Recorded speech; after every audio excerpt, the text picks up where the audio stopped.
Couple of economic experts here with me now. Stephen Moore is a distinguished fellow in economics at the Heritage Foundation, and Dan Geltrude is an accounting and finance professor at Montclair State University. Thank you both for being with us. We're going to begin with the distinguished fellow, Mr. Moore here. Let me ask you, why are Americans so pessimistic?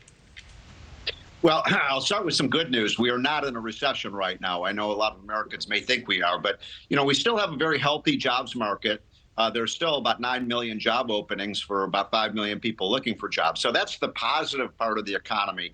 The negative part, but I think Americans see that there's something fundamentally wrong with what's happening with our economy, especially the massive trillions and trillions of dollars that we've been spending and borrowing in Washington. And, you can connect the dots between the massive spending spree we've seen over the last couple of years with $6 trillion of new spending above what we normally spend, and the higher inflation, because when the government spent all that money, it caused inflation to go out of control.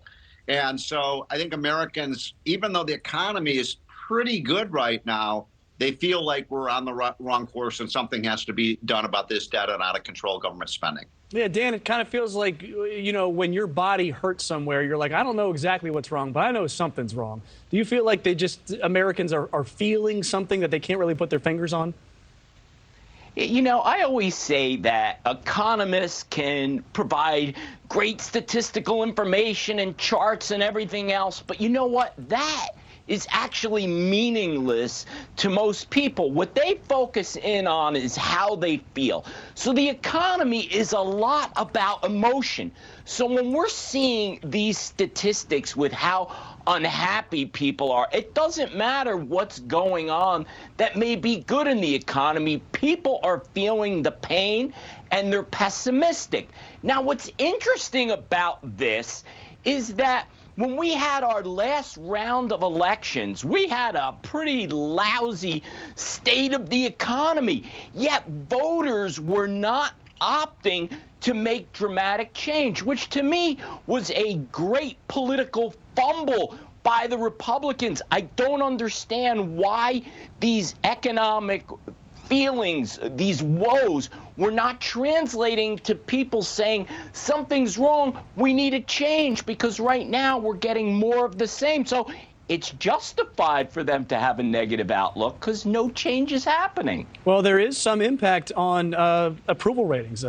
President Biden, he's seeing some losses in his approval ratings.